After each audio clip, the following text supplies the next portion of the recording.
Mixed fruit চাটনির জন্য যা যা কিছু এখানে আয়োজনে রয়েছে, এখানে রয়েছে কিশমিশ, কাজু বাদাম, ব্ল্যাক বড় আঙুর রয়েছে, এখানে আমসত্ত্ব রয়েছে, এখানে খেজুর রয়েছে, এখানে টমেটো, আপেল সেদ্ধ হয়ে গেছে, রয়েছে মিশ্রি।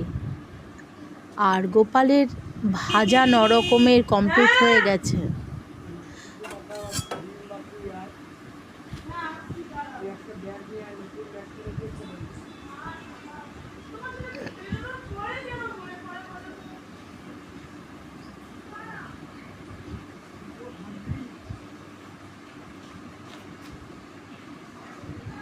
এখানে ফ্রাইড রাইস করার জন্য চাল ভেজানো হয়ে গেছে, চলছে সমস্ত রাস পূর্ণিমার রান্নাবান্নার আয়োজন। সব রান্না এখনো কমপ্লিট হয়নি, শুধুমাত্র নরকমের ভাজা হয়ে গেছে আর ফ্রাইড রাইসের চাল সবে সেদ্ধ হচ্ছে।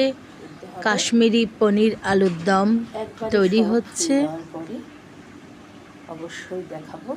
নরকম ভাজার মধ্যে এখানে রয়েছে আলু, মিষ্টি আলু, বেগুন, কুমড়ো, রয়েছে পনির, বরবটি, রয়েছে পুদরি, কুমড়ো, ফুলকপি, সব নিয়ে নরকমের ভাজা। লাবড়ার তরকারি হবে, সবটাই গোপালের ভোগে দেওয়া হবে। খিচুড়ি,